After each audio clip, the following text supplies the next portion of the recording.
Eu tenho certeza que você já ouviu alguém dizendo que é só comprar determinada ação e esperar eternamente que a mágica irá acontecer. Isso não está totalmente errado, mas esse conceito despreza algo importantíssimo, que são os ciclos de mercado. O que ocorre é que algumas classes de ativos, como ações, ETFs, REITs, renda fixa, performam melhor a depender da fase do ciclo econômico. Mas como investir em cada etapa do ciclo econômico? Como interpretar esses dados? No vídeo de hoje, atendendo pedidos de vocês, olha só, o Blasio Frederic, ele falou para um vídeo como entender ciclos econômicos, e a tia Rica também está sempre por aqui nos comentários, pedindo para eu comentar, fazer um vídeo específico sobre isso. Então eu vou responder essa pergunta, também vou explicar qual etapa desse ciclo nós estamos próximos hoje, e também no final eu vou mostrar a minha carteira, como que eu estou investindo diante desse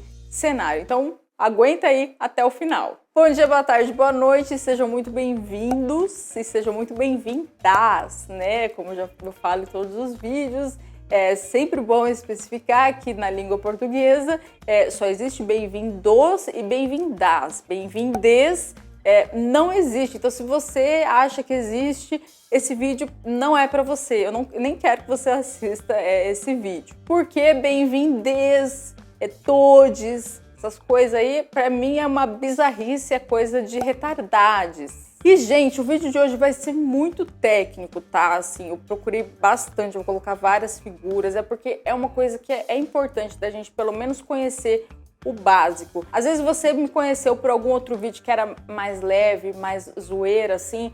Então, esse vídeo não, ele é bem denso, vai ser bem denso, bem técnico. Então, eu já vou pedir para você uma ajuda, tá?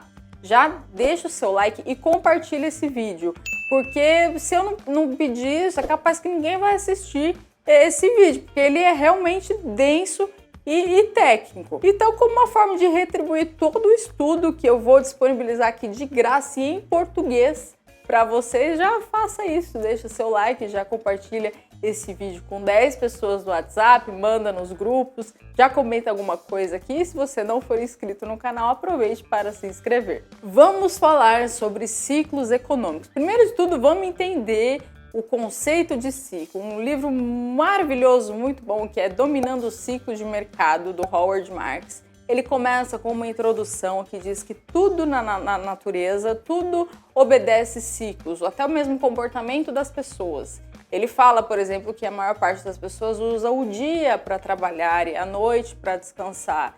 Que no verão as pessoas usam um determinado tipo de roupa, no inverno outra roupa. Embora existam exceções, na realidade a grande maioria acaba seguindo tendências. Então, na natureza, isso é chamado de ciclo. E com os mercados não seria diferente. Então, ignorar os ciclos dos mercados é o mesmo que ignorar a própria natureza das coisas. Então, falando aqui sobre ciclos de mercado, eu vou colocar uma imagem para vocês entenderem que, de forma bem resumida, depois a gente vai entrar nos detalhes das 6 etapas principais, mas de forma bem resumida, a gente vive sempre períodos aí, contração e expansão, contração e expansão. Por isso que quando falamos de recessão, como estamos falando hoje, tem vários vídeos aqui no canal, inclusive eu tenho um vídeo que eu falo sobre 5 sinais de recessão, que eu vou deixar o card aqui.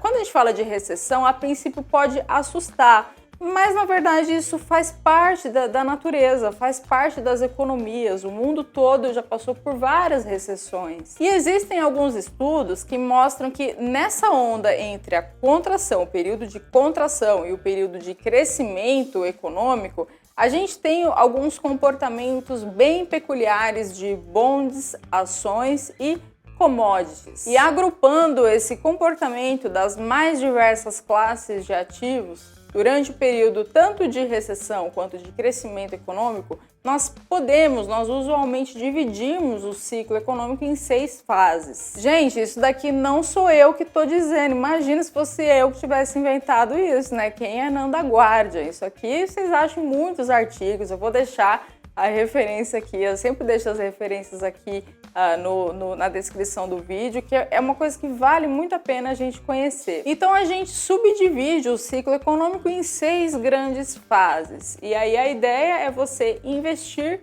de acordo com cada fase. Então, vamos aqui observar, no caso, a primeira fase, o estágio 1. O que acontece? O estágio 1 mostra a economia se contraindo e os títulos subindo, à medida que as taxas de juros caem. Esse geralmente é um excelente momento para comprar bonds. Inclusive tem outro vídeo aqui no canal também, porque estou comprando bonds. Mas falando aqui brevemente por que agora eu ainda estou comprando bonds, vamos olhar aqui as expectativas de juros nos Estados Unidos. A gente tem uma expectativa caindo. E aí o yield, que é a remuneração dos bonds, é inversamente proporcional aos juros. Então, se esses juros estão caindo, significa que um título hoje, que ele foi adquirido a uma taxa de juros maior, ele ficará mais atraente no futuro. Então, existirá uma maior demanda por esse título e aí o título se aprecia, o título sobe de acordo com a marcação a mercado. Entenda que mesmo se tratando de renda fixa, de títulos de dívida, bonds, na verdade renda fixa não é fixa por conta da variação de preço em função da marcação a mercado. Então esse foi o estágio 1, um bom momento para comprar bonds. E se você está querendo investir internacionalmente, diversificar o seu portfólio com investimentos internacionais, não deixe de conhecer o trabalho que o meu escritório faz. Acesse www.guardiantradcapital.com, digite um formulário com o que você precisa, com detalhes da sua demanda, que nós entraremos em contato com você. Pois bem, voltando aqui nas etapas do ciclo econômico, nós temos aqui o estágio 2, que marca o fundo do mercado de ações. E esse é um excelente momento para comprar ações. Por quê? Porque é aquele pessimismo das pessoas. Até de forma subjetiva, avaliando o ciclo de mercado, quando ninguém quer saber do negócio, é aí geralmente as melhores oportunidades. É a mesma coisa Bitcoin. Bitcoin, há um tempo atrás, estava todo mundo falando, mas agora que é a hora de comprar, quando está mais frio o negócio. É possível até mesmo avaliar tendências como Google Trends e coisas do tipo, que a gente consegue ter uma noção mesmo da procura por determinados termos, como investir em ações, como investir em Bitcoin, a gente consegue ter uma noção dessa demanda. Então, como eu falei, no estágio 2, um bom momento para comprar ações, e é bom ficar claro que, assim, gente, o ciclo econômico ele não acontece de forma exata, você não precisa acertar fundo e topo, assim como vão ocorrer momentos que ocorrem até de certa forma independentes do ciclo, como foi, por exemplo, em março de 2020. Quem comprou ações, aqui eu até estou compartilhando o gráfico do S&P 500, que é um índice, um indicador do mercado acionário nos Estados Unidos. Quem comprou ações do S&P aí em março de 2020, mesmo com essa queda que o S&P teve recentemente, ainda assim está no lucro. Mas aquilo foi um fato isolado, um evento de crise, o dia que, pandemia, notícia de tudo isso, um monte de coisa caindo. Então, foi um caso bem específico. Não é só em momentos do ciclo, mas podem ocorrer oportunidades aí no meio do caminho. Voltando aqui na interpretação do ciclo econômico, o estágio 3 mostra uma grande melhoria nas condições econômicas conforme o ciclo econômico caminha para uma fase de expansão e geralmente é um bom momento para comprar commodities. Eu sei que quando a gente fala esse negócio de ciclo, muita gente ainda tem aquela ideia do buy and hold, não, eu vou comprar, esperar, só que os ciclos eles podem demorar muito tempo, então às vezes você compra um ativo hoje que ele pode ser até muito bom, mas em função da parte macroeconômica estar desfavorável para aquela classe de ativo, pode ser que você demore muito tempo para conseguir ter retorno sobre aquele investimento. Isso é algo que eu mostro em detalhes no vídeo Buy and Hold não funciona. Eu vou deixar o card aqui. É um título bem polêmico, é que eu tenho que fazer polêmico, gente, senão ninguém clica nos meus vídeos, né? Tem que dar um jeito aí de colocar na thumb para justamente atrair, porque eu sei que é um conteúdo tenso, mas vale assistir, porque nesse vídeo eu mostro como alguns ciclos de baixa demoraram tipo 10 anos. Aí imagina você ficar perdendo dinheiro por quase uma década. E agora o estágio 4 do ciclo econômico marca um período de expansão total. Tanto ações quanto commodities estão subindo, mas os títulos caem porque aumenta a pressão inflacionária. O que isso significa? Geralmente é um período que os bancos centrais eles precisam aumentar os juros. E como existe uma relação inversa entre remuneração de bonds, de títulos de dívida versus juros, né, quando a gente tem uma expectativa de alta, de aumento de juros, aí é a hora de vender bonds. Eu vou deixar aqui compartilhando com vocês esse esquema para guardar na cabeça essa relação inversa entre yield, que é a remuneração dos bonds, versus preço. Isso daqui foi um post do Instagram da Guardian Trust Capital. Aliás, se você não segue o nosso Instagram, já siga lá a Guardian Trust Capital, me siga também, @nandaguardian. Lá no Instagram tem mais blogueiragem, né? Mas vale a pena conhecer também. Aí agora o estágio 5, o pico no mercado de ações. Então, embora a expansão continue, a economia está crescendo em ritmo mais lento por conta desse aumento de juros e as ações elas antecipam uma contração. Essa é a hora de vender ações. E como é difícil vender ações nessa hora. Por quê? Porque aí é o sentimento contrário, é aquele otimismo. Eu vou pegar aqui como por exemplo o Ibovespa ali em junho, foi junho de 2021? Junho de 2021 que deu a máxima histórica. Gente, eu lembro muito bem, naquele período era um pecado você falar em vender ações brasileiras. Imagina, você vai vender ações. Por quê? Porque como está subindo, é o otimismo. Então você se desfazer é difícil. E assim, gente, a gente nunca vai acertar o topo e fundo. Então pode ser que você até se desfaça antes. E aí sobe, aí todo mundo vai falar, tá vendo? Não era pra você ter vendido. Mas o mais importante não é você acertar topo e fundo. O mais importante é você não perder tanto. Se você vende e pelo menos ali deixa um restinho para depois, não tem nenhum problema. E o estágio 6, por fim, o último estágio, marca uma deterioração da economia conforme o ciclo econômico se prepara para passar de uma fase de expansão para uma fase de contração.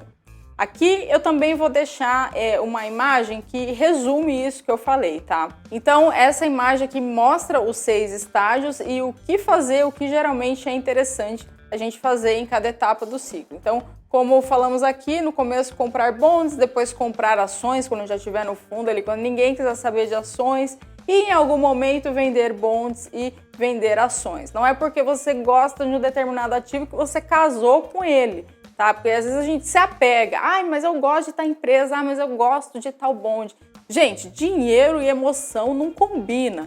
Entendeu? Tem que saber a hora, de repente, de desfazer, nem que seja uma parte, você não precisa desfazer de tudo, mas uma parte eu acho muito saudável para um portfólio. E agora, em qual fase do ciclo econômico nós estamos? Essa é a pergunta de ouro, né? Como se fosse fácil a gente definir em qual etapa do ciclo nós estamos. Mas, felizmente, existem alguns indicadores que conseguem até antecipar, eles funcionaram como um indicador que antecipa recessões no passado. Um desses indicadores é justamente a inversão da curva de juros. Eu estou mostrando aqui esses dados aqui que eu tirei do Federal Reserve, vou deixar o link do gráfico aqui. Que ele faz? Ele faz uma subtração do rendimento dos títulos de 10 anos menos o rendimento dos títulos de 3 meses. Então, gente, 10 anos menos 3 meses. Se esse rendimento aqui de 3 meses estiver maior, ou seja, vai dar um resultado negativo, olha só a interpretação.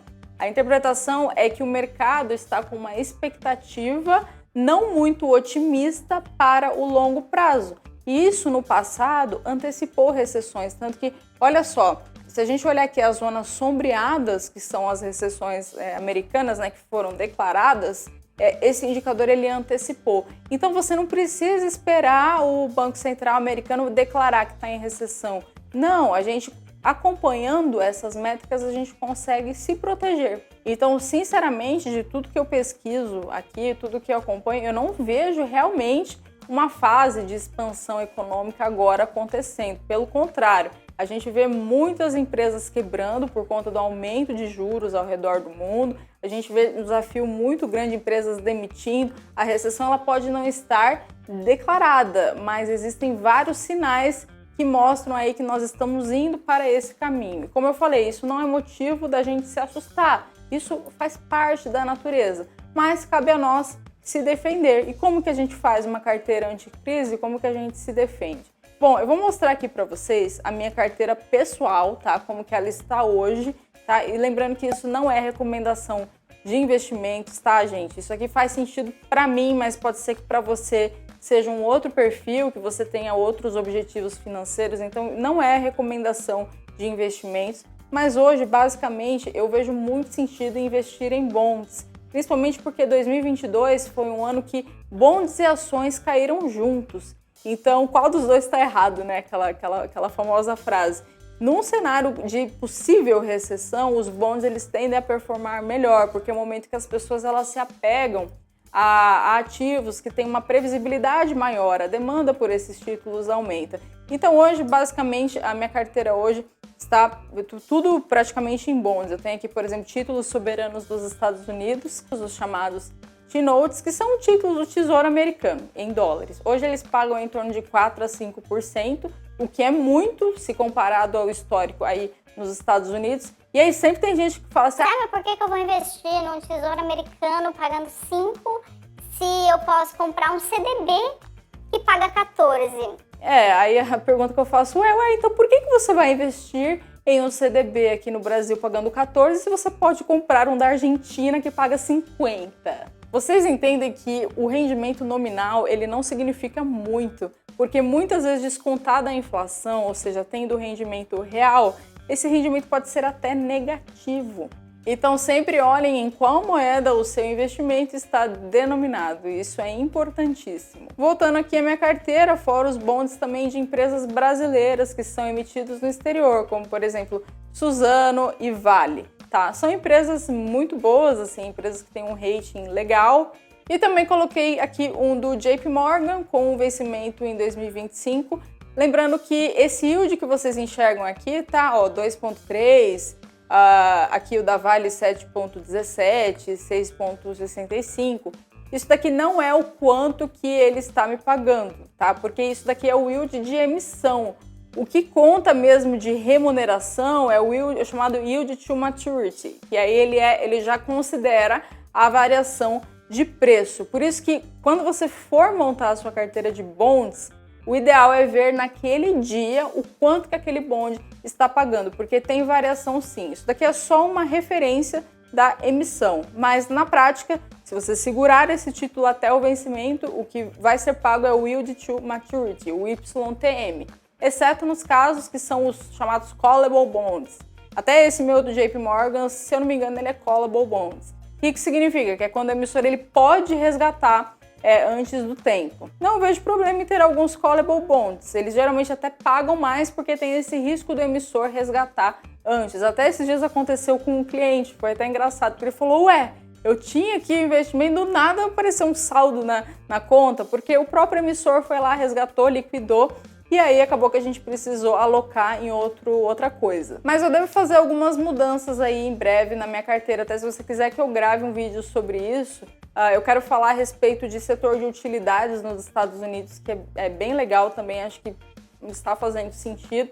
Comenta aqui se você quiser que eu grave sobre isso. E fora essa carteira, porque isso aqui é carteira de investimentos no exterior, também Bitcoin, né, gente? Que Bitcoin não fica nem na mesma estrutura. Bitcoin tem que estar guardadinho numa carteira física, offline e tudo certo. E se você ficou até aqui nesse vídeo, se você for guerreira de ficar até aqui, porque eu sei que é um vídeo técnico, denso, comenta um eu fiquei, eu vou ficar muito feliz de saber que eu consegui te prender e eu vou lá responder o seu comentário. E também comenta alguma coisa legal, o que você achou do vídeo, que se você tem alguma sugestão de vídeo, o que você está achando, o que você está fazendo, como que você está assistindo, o que te fez procurar a respeito disso, como anda o seu portfólio, isso é muito importante, né? Como que anda? Seus investimentos aí estão tudo negativo ou você tem feito mudanças? Isso é bem importante aqui pra gente no canal. Muito obrigada por assistirem, pessoal. Eu vou deixar um outro vídeo sobre bonds aqui no finalzinho e até a próxima.